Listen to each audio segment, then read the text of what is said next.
안녕하세요. 역전의 명수입니다. 오늘은 아시안컵에 대한 개인적인 소감을 얘기해볼까 합니다. 대한민국의 아시안컵 우승 도전 8강에서 끝났습니다. 혹시라도 8강, 4강, 결승 이렇게 올라간다고 할지라도 꾸역선에서 가거나 1대0 정도로 꾸역패를 당할 것 같다고 생각했습니다. 역시나 꾸역패 당했죠. 저는 8강까지 올라간 것 딱 이 정도가 현재 우리 위치라는 점을 인식할 수 있을 것 같습니다. 처음부터 그렇게 생각했던 건 아닙니다.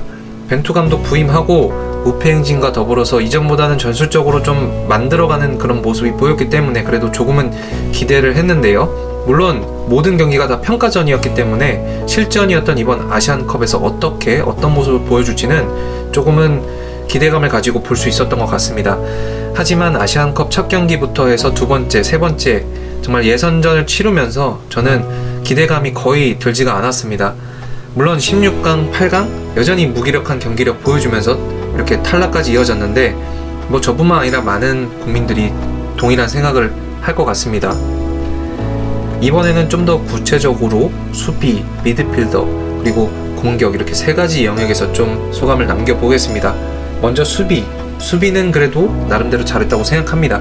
골키퍼 김승규도 큰 실수 없이 수비 빌드업 안정적으로 선방 보여줬고, 김민재, 김영권 말할 필요 없는 센터백 너무나 잘해줬습니다. 골도 넣었고요. 하지만 풀백들 정말 한숨이 나옵니다.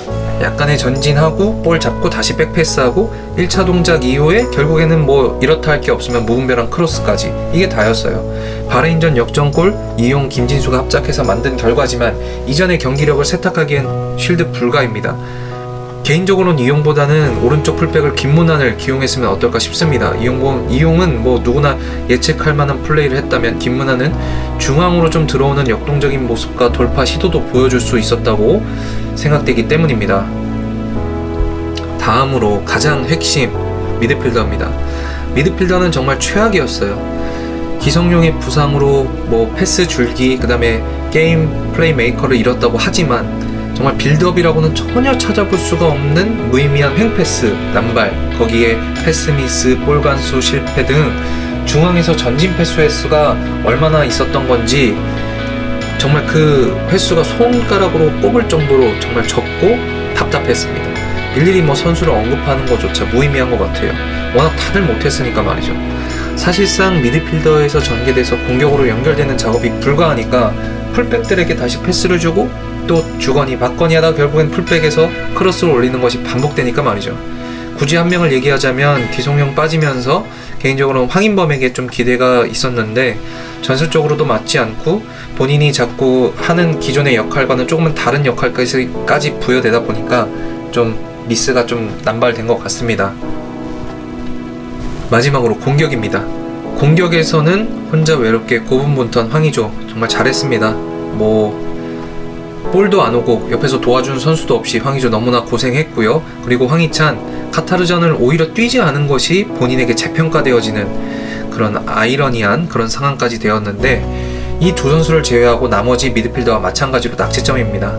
이청용도 문제지만 가장 또 중요한 역할은 우리 손흥민 다른 거 다 제외하고 자신의 강점인 슈팅, 스프린트 전혀 보여주지 못했고 소극적인 모습 보여준 것도 너무 아쉬웠어요. 적극적인 공격 가담 찾아보기 힘들었고요. 물론 이해합니다. 정말 힘들죠. 정말 잠도 제대로 못 잤다고 하고 체력적으로 참 힘들고 어려운 거 다 이해합니다. 하지만 그래도 주장이잖아요. 국가대표 주장으로서 보여줘야 할 모습은 좀 많이 부족했다고 봅니다. 제대로 된 슈팅이 카타르전에서 그 수비 제치고 슈팅한 그 한 개의 슈팅 외에는 없으니까 말이죠. 그 외에 지동원 말할 가치도 없는 것 같습니다. 네, 지금까지 아시안컵에 대한 짧은 소감을 얘기해봤는데요. 항상 그렇지만 국민들은 한국 축구에 대해서들 애증을 갖고 있습니다. 저 역시 마찬가지인데요. 다음에는 절대 안 본다. 이거 시간 버리는데 내가 이걸 왜 보고 있어? 라고 하면서도 욕하면서 보는 게 국가대표 축구 경기입니다. 젖잘싸라는 말이 있죠. 질 때 지더라도 정말 모든 것을 다 쏟아내고 졌을 때 국민들은 비난하지 않습니다. 오히려 박수와 격려를 보냅니다. 최소한 국가대표 마크를 달고 국가를 대표해서 뛰는 선수들이라면 책임감과 무게감을 가볍게 여기지 않았으면 합니다. 이제 다시 시작하는 벤투, 아직 판단하기는 이릅니다. 카타르 월드컵을 목표로 부임한 만큼 이번의 결과를 현실로 받아들이고 다시 시작하는 마음으로 대표팀을 만들어 갔으면 합니다. 충분한 시간을 가지고 세대 교체를 하고 그리고 전술적인 고민을 통해서 더 좋아지는 모습으로 팀을 만들어 가야 될 것 같습니다. 그러면 오늘의 영상은 이것으로 마무리해 보도록 하겠습니다. 시청해 주셔서 감사합니다.